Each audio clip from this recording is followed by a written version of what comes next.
꿈에서도 자주 나와요. 너무 선명해서 아침에 눈을 뜰 때면 더 힘이 빠집니다. 이분 소설가 아니죠?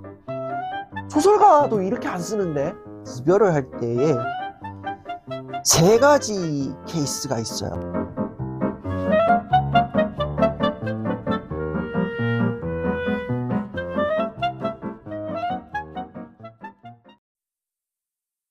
안녕하세요. 용기 내어 글을 써봅니다. 저는 약 1년 전쯤 한 사람과 이별을 했습니다. 시간이 지나면 잊혀질 거라 생각했어요. 새로운 사람도 만나보려 했고 마음을 돌리려 여러 번 노력했는데 이상하게 결국엔 자꾸 그 사람에게로 돌아가더라고요.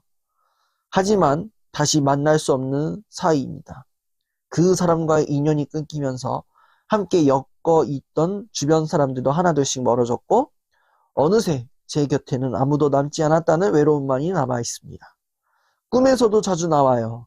너무 선명해서 아침에 눈을 뜰 때면 더 힘이 빠집니다. 한 번만, 딱 한 번만 다시 만날 수 있다면 얼마나 좋을까. 그런 생각하는 제가 너무 비참하다는 것도 알아요. 이분 소설가 아니죠? 소설가도 이렇게 안 쓰는데. 막 꿈에서도 막 조금만 더, 조금만 너무 소설적인데. 하지만 이별을 겪고 나서야 진짜 사랑이 뭔지 조금은. 이분 진짜 소설 쓰네요. 이거 진짜 큰일 났네. 이제는 그 사람과 다시 이어질 수 있는 기회도 없다는 걸 알기에 더 아픕니다. 어떻게 하면 이 마음을 내려놓을 수 있을까요? 하루하루가 너무 버겁고 세상이 저만 빼고 다 잘 살아가는 것 같아요. 이렇게 마음이 힘들어 왕수디님께 털어놓고 싶었습니다. 이거를 왜 저한테 털어놓으십니까? 나도 힘들어 죽겠는데. 저는 이 커플 사연, 이별 사연 진짜 싫어요. 왜 썼어, 나한테 이거. 잊으라 했는데, 돌아서라 했는데.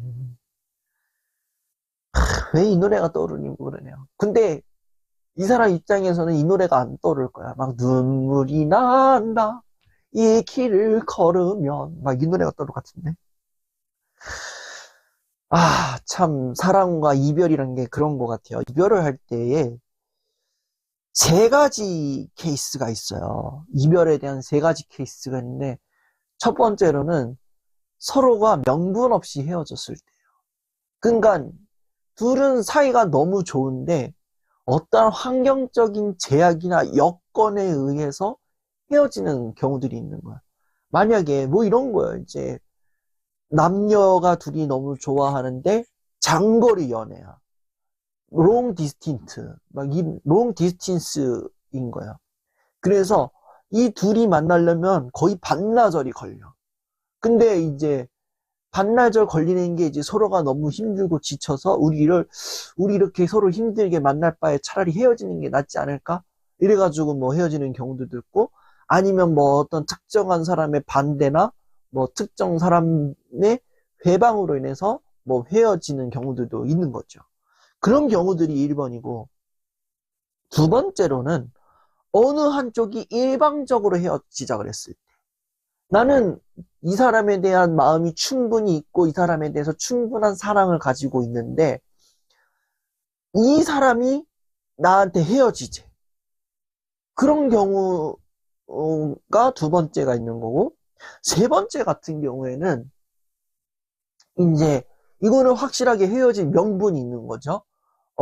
이제 남자친구나 여자친구 둘 중에 한 사람이 연애 관계에서 잦은 다툼이나 심리적인 어려운 문제로 인하여서 너무 이제 더 이상 도저히 이렇게 배견하지 않을 것 같아서, 더 좀 세게 얘기하면 범죄를 저질렀다거나 데이트 폭력 이런 사건이 이로 인해서 내가 더 이상 연애할 마음도 안 들고 너무 지치고 힘들다.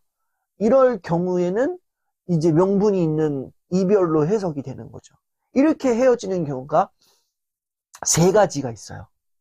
근데 이 이별의 사유 중에 하나씩 좀 뜯어보면 그런 거예요. 이제 헤어질 명분이 딱히 없었어요. 그냥 상황이 어쩌다 보니 헤어질 수밖에 없는 상황이 된 거예요. 나는 이 사람에 대한 충분히 사랑하는 마음인데, 우리의 상황이 여간 그리 막 연애할 수 있을 정도로 막 이렇게 편한 상황은 아니야. 그러다 보니까 그냥 어쩌다 보니 이별하게 되고 자연스럽게 이별하게 되는 그런 상황이 되는 거예요. 그런 경우에 보면은 이 경우에는 이 남자 여자 둘 다 여전히 만나고 싶어 하는 게 100% 있어요. 만나고 싶어요. 실제로도 만나는 경우들도 제가 종종 봤어요. 헤어졌는데 이제 뭐 둘이 같이 뭐 밥을 먹는다거나 둘이 같이 영화를 본다거나 뭐 이렇게 해가지고 만나는 경우들이 있어요. 그런 경우들 종종 봐요. 그렇게 해가지고 다시 또 연애를 해요. 어떻게 보면. 근데 제 입장에서는 굉장히 속상한 일이에요.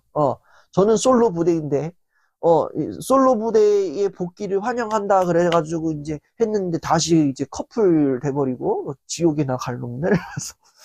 뭐 그런 경우들도 있어요. 그리고 두 번째 같은 경우가 이제 나는 아직까지 이 사람에 대한 사랑하는 마음인데, 이 사람은 나에 대한 사랑이 식었대. 헤어지지. 그 어쩔 수 없이 헤어졌어요. 그런 경우에는 진짜 미련 아닌 미련이 남는 거예요. 잊으려고 노력을 해도 잊혀지지도 않고. 그리고 잊으려고 노력해가지고 다른 사람을 만났는데도 불구하고 이 사람이 생각나. 어, 이 사람의 빈자리를 다른 사람이 대체할 수 없을 정도야. 그런 생각이 막 나는 거예요. 그러면서 이 사람과 어떻게든 다시 만나려고 노력은 하지만, 노력을 해가지고, 오빠, 사실 나도 오빠가 다시 만나고 싶었어. 뭐 이런 얘기하면 정말 땡큐지만, 어, 그렇게 안 되는 경우들이 거의 대부분. 이제 그만하자 그랬잖아. 우리는 이제 더 이상 만날 수 없다니까? 왜 그래? 이런 식으로 이제 돌아오면 굉장히 가슴 아픈 비극이라 그러면 너무 좀 슬픈 단어인데, 하여튼 좀 이제 좀 마음이 편치 않는 상황이 되는 거죠. 이 세 번째 상황은 타치하고 싶지 않아요. 네, 여기는 이제 잘 해결되면은 그만이지만 해결되지 않을 경우에 더 큰 문제가 벌어질 수 있기 때문에 여기까지는 타치하고 싶지 않아요. 일단 이거는 나중에 가서 제가 언젠가 또 털어놓을게요. 지금 이분 같은 경우에는 이별 상황이 혹시 어 나는 이 사람에 대해서 진짜 사랑할 마음이 있었는데 어 이, 이 상대방이 이제 이별을 통보한 케이스가 아닌가 이러한 생각을 해봐요. 그리고 이러한 상황에 이렇게 이별을 맞이했을 때의 굉장히 좋은 자세는 뭐냐면은 아무것도 안 하는 거거든요. 이별을 맞이했을 때의 굉장히 좋은 자세는 아무것도 안 하는 거예요. 여기서 말하는 아무것도 안 한다는 건 진짜 말 그대로 아무것도 안 하는 거예요.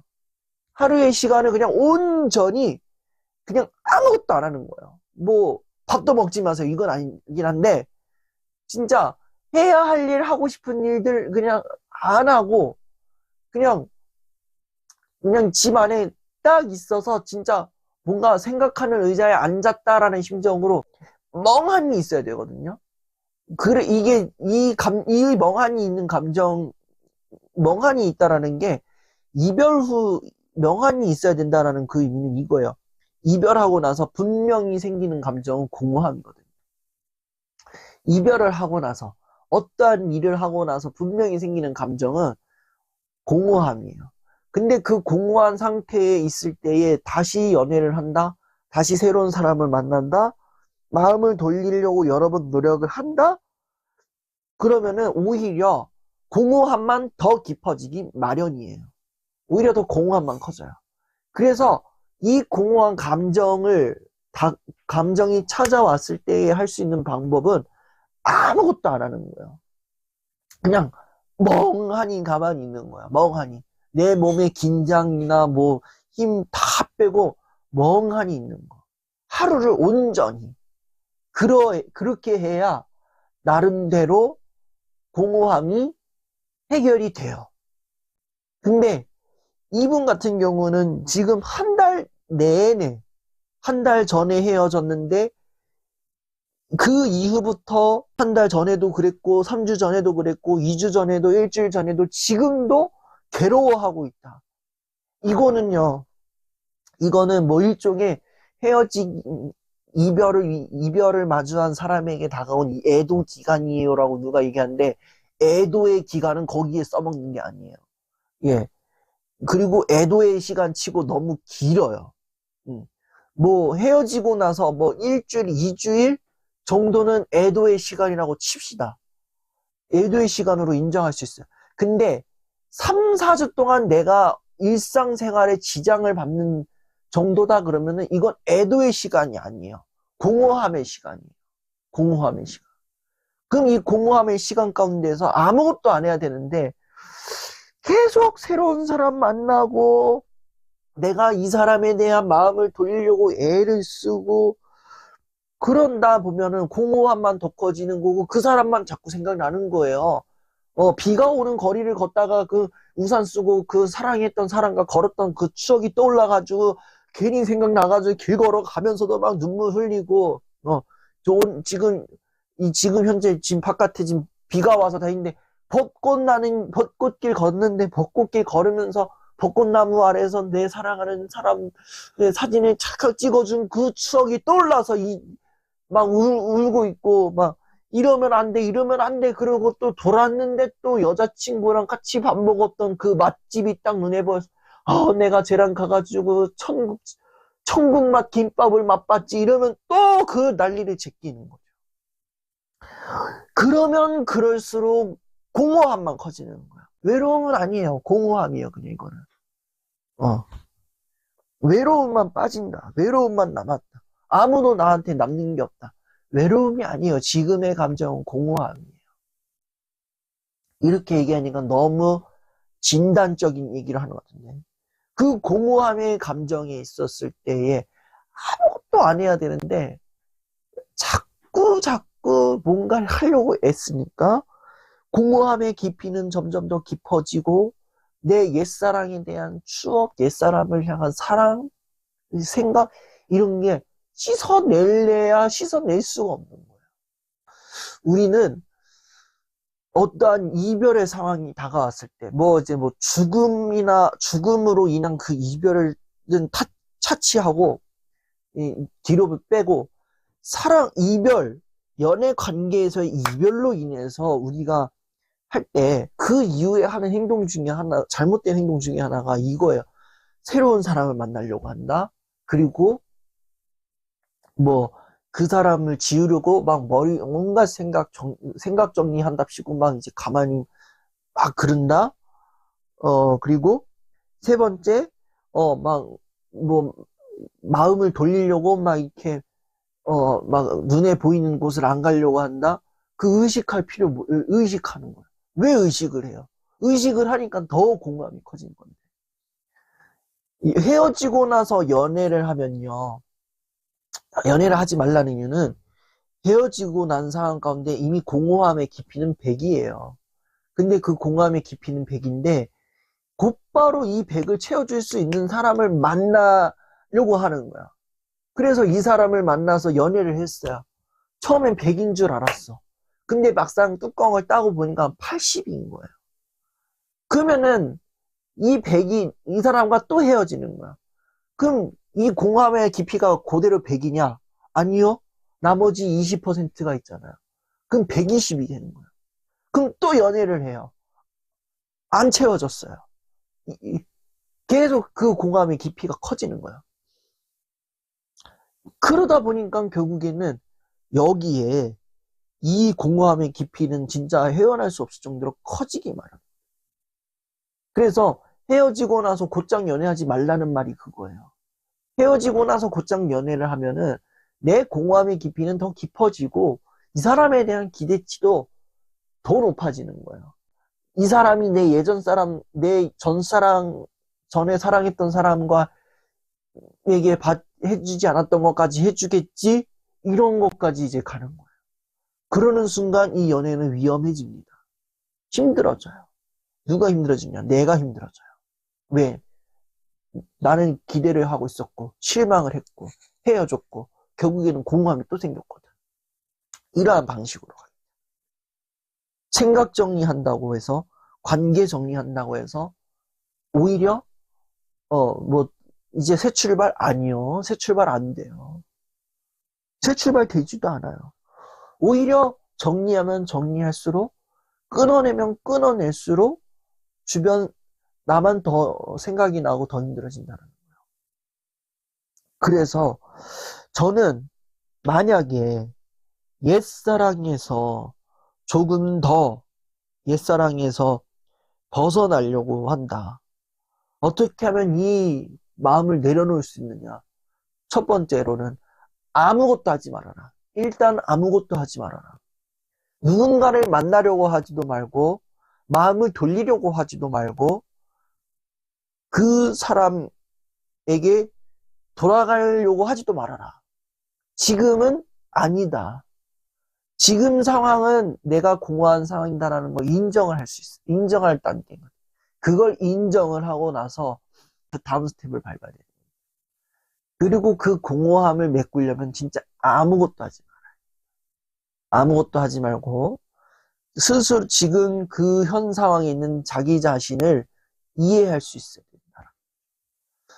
아무것도 하지 말고 지금 내가 공허하구나.